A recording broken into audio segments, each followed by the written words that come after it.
Life in the temperate grasslands. സസ്യജാലങ്ങളിൽ ഉൾപ്പെടുന്ന പുല്ലുകൾ കൂടുതലായി വളർന്നു നിൽക്കുന്ന പ്രദേശങ്ങളാണ് പുൽമേടുകൾ അഥവാ ഗ്രാസ്ലാൻഡ്. കാലാവസ്ഥാ സാഹചര്യങ്ങളെ ആശ്രയിച്ച് പുൽമേടുകളെ 2 വിഭാഗങ്ങളായി തിരിക്കാം. ഒന്ന് മിതശീതോഷ്ണ പുൽമേടുകൾ ടെമ്പറേറ്റ് റീജിയൻസിൽ, 2 ഉഷ്ണമേഖല പുൽമേടുകൾ ട്രോപ്പിക്കൽ റീജിയൻ. നമുക്ക് പ്രയറീസ് എന്താണെന്ന് നോക്കാം. വടക്കേ അമേരിക്കയിലെ മിതശീതോഷ്ണ പുൽമേടുകൾ, അതായത് ടെമ്പറേറ്റ് റീജിയൻസിൽ കാണപ്പെടുന്ന പുൽമേടുകളെയാണ്, ഗ്രാസ്ലാൻഡുകളെയാണ് പ്രയറീസ് എന്ന് അറിയപ്പെടുന്നത്. കൂടുതൽ പ്രദേശങ്ങളിലും പ്രയറികളിൽ മരങ്ങൾ കുറവായിരിക്കും കാണപ്പെടുന്നത്. പക്ഷേ താഴ്ന്ന പ്രദേശങ്ങൾക്ക് സമീപം വനപ്രദേശങ്ങൾ കാണാൻ കഴിയുന്നു. പടിഞ്ഞാറ് റോക്കി പർവ്വതനിരകളാലും കിഴക്ക് ഗ്രേറ്റ് തടാകത്തിനാലും പ്രയറീസ് ചുറ്റപ്പെട്ടിരിക്കുന്നു. USA-യുടെയും കാനഡയുടെയും കൂടുതൽ പ്രദേശങ്ങളിലും പ്രയറീസ് വ്യാപിച്ചു കിടക്കുന്നു. തദ്ദേശവാസികളായ അമേരിക്കയിലെ റെഡ് ഇന്ത്യൻസിന്റെ വാസസ്ഥലമാണ് പ്രയറീസ് പുൽമേടുകൾ. ഇവരാണ് യഥാർത്ഥത്തിൽ തദ്ദേശീയർ. മറ്റു ചില ട്രൈബുകളും ഇവിടെ താമസമാക്കിയിട്ടുണ്ട്. അവരാണ് Apache, the Crow, the Cree, the Pawnee തുടങ്ങിയവരാണ് അവിടെ താമസിക്കുന്ന മറ്റ് ട്രൈബ്സ്. ഇനി പ്രയറീസിലെ ക്ലൈമറ്റ് നോക്കുകയാണെങ്കിൽ തീവ്രമായ താപനിലയുള്ള കോണ്ടിനെന്റൽ ക്ലൈമറ്റ് ആണ് ഇവിടെ കാണപ്പെടുന്നത്.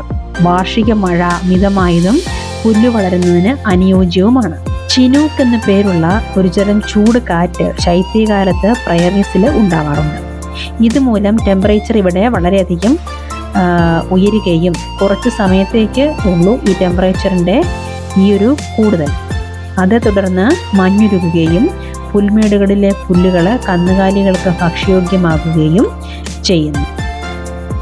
ഇനി പ്രയറീസിലെ സസ്യജീവജാലങ്ങളെ കുറിച്ച് നോക്കുകയാണെങ്കിൽ പ്രയറീസിൽ സാധാരണയായി മരങ്ങൾ കുറവാണ്. എന്നാൽ ജലലഭ്യതയുള്ള സ്ഥലങ്ങളിൽ വിലോസ്, ആൾഡർ, പോപ്ലർ തുടങ്ങിയ മരങ്ങൾ വളരുന്നു.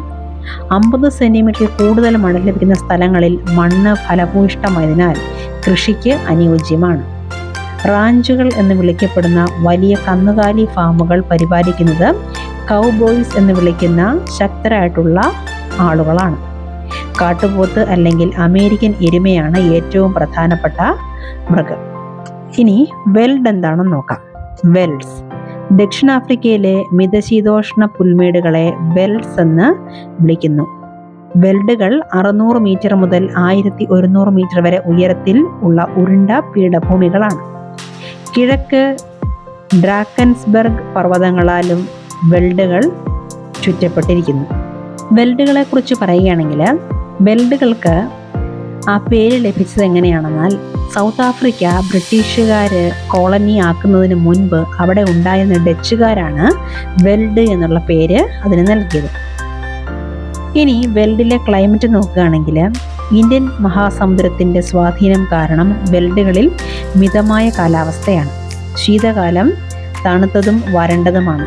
താപനില 5 ഡിഗ്രി സെൽഷ്യസിനും 10 ഡിഗ്രി സെൽഷ്യസിനും ഇടയിലാണ് കാണപ്പെടുന്നത്. ജൂലൈ മാസമാണ് ഏറ്റവും തണുപ്പുള്ള മാസം. പ്രധാനമായും നവംബർ മുതൽ ഫെബ്രുവരി വരെയുള്ള വേനൽക്കാല മാസങ്ങളിലാണ് വെൽഡുകളിൽ മഴ ലഭിക്കുന്നത്. ഇവിടെയുള്ള സസ്യജീവജാലങ്ങളെ കുറിച്ച് നോക്കുകയാണെങ്കിൽ സസ്യങ്ങളുടെ ആവരണം വളരെ വിരളമായാണ് കാണപ്പെടുന്നത്. കുറ്റിക്കാടുകളിൽ ചുവന്ന തരത്തിലുള്ള പുല്ലുകൾ വളരുന്നത് നമുക്ക് കാണാൻ സാധിക്കും. ഇവിടെയുള്ള ജനങ്ങളെ പറ്റി പറയുകയാണെങ്കിൽ വെൽഡുകൾ പശു വളർത്തലിനും ഖനനത്തിനും പേരുകേട്ടതാണ്. ചോളം, ഗോതമ്പ്, ബാർലി, ഓട്സ്, ഉരുളക്കിഴങ്ങ് എന്നിവയാണ് പ്രധാന വിളകൾ. വെൽഡുകൾ ധാതുക്കളാൽ സമ്പന്നമാണ്.